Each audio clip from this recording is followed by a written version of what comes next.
This young, exciting roster. You think about a generational player in Caitlin Clark and back-to-back Rookie of the Years with Aaliyah Boston. Kelsey Mitchell, I think, had the best year of her career. Yeah, I spoke with Caitlin last night, and I think just overall excitement. You know, I have been watching Caitlin play since she was an 8th grader when I was coaching at the college realm. The former coach of the Connecticut Sun, Stephanie White, didn't just walk away quietly.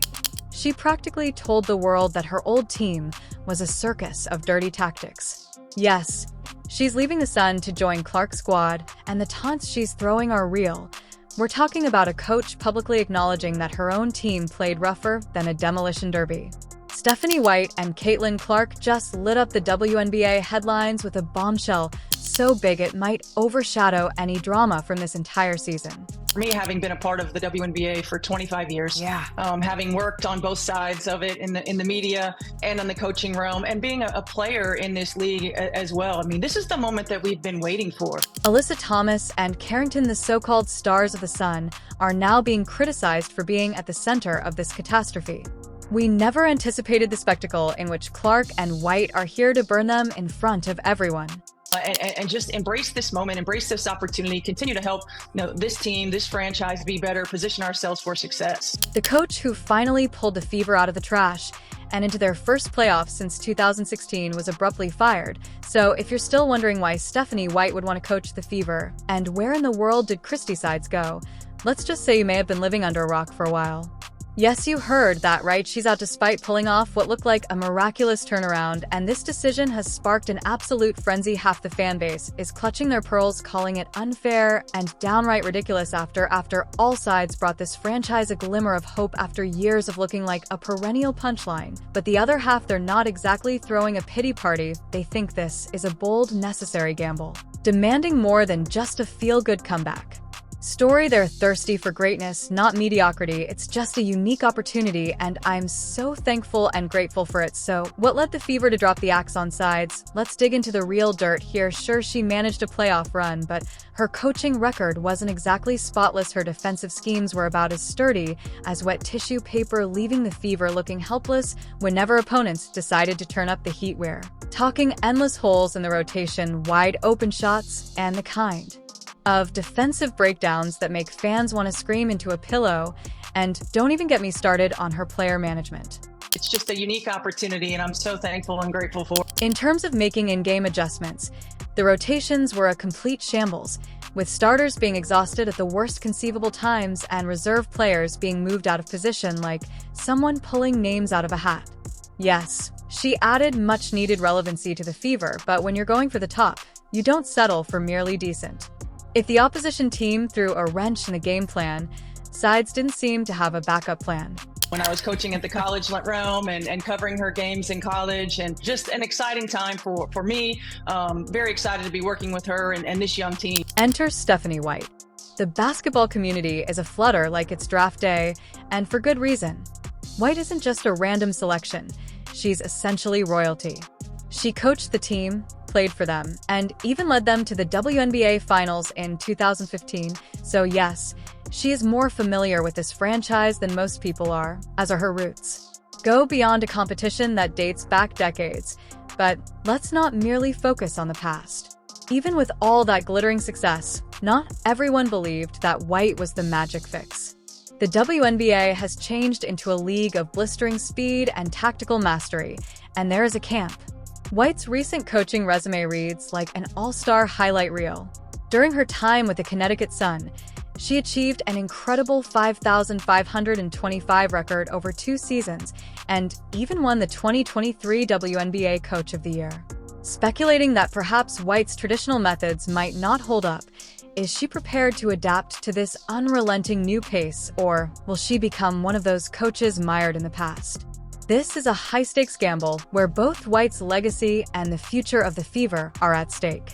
She's a lot better, number 22. She puts the ball in the hole a lot more. But I just can't wait. She's a student of the game. Yeah. She loves the game of basketball. She has been so great in how she's handled, all of the attention. She just wants to play. She just wants to win. You may not disagree with me that Caitlin Clark's rookie season was so incredible that even WNBA legends had to pay attention, and believe me when I say that it's not hyperbole. In 2024, She led the entire WNBA in assists, which is an incredible accomplishment for any player, much less a rookie. If you thought that was impressive, wait. She recorded several triple-doubles as though they were unofficial weekend plans. By the end of the season, she had established herself firmly among the elite, and being named the 2024 Rookie of the Year felt more like an official coronation than an award. And Stephanie White, a coach whose name is almost etched in the history books of the sport. It shows you that professional sports is a tough business. I mean, Sides was the coach of a team that got to the playoffs for the first time since 2016. Was the coach of the team that turned around from a rough 1-8 start. Was the coach of a team that dealt with. When news broke that White, with her amazing coaching skills, might reunite with Clark on the Fever's bench, the internet went crazy, and for good reason. This isn't just a story about wins and losses. It's about a connection that feels almost mythical. White had been a fan of Clark for a long time, even before most people could even spell her name. Back when she was covering Big Ten college games, she watched Clark work her magic and couldn't stop singing her praises. She wasn't just a casual admirer of Clark's game. She was an early believer, pointing out her jaw-dropping vision and uncanny basketball IQ. Like the Fever believe they need a new voice on the sideline in order to get to that next step, to that championship level, which they're not playing around. Speaking of connections, there's a poetic twist that's hard to overlook. Stephanie White was the first player to wear the iconic number 22 jersey for the Fever when the team was still figuring itself out. Fast forward to the present, and Caitlin Clark may be the last player to wear that number before it's inevitably retired. It's a full circle moment, so perfect that it could make a Hollywood screenwriter jealous. The fans of the Fever are already wondering if this magical connection between White and Clark is the key to turning the team from merely making playoff appearances to actually competing for a championship. Is it fate, a masterstroke, or perhaps a combination of both?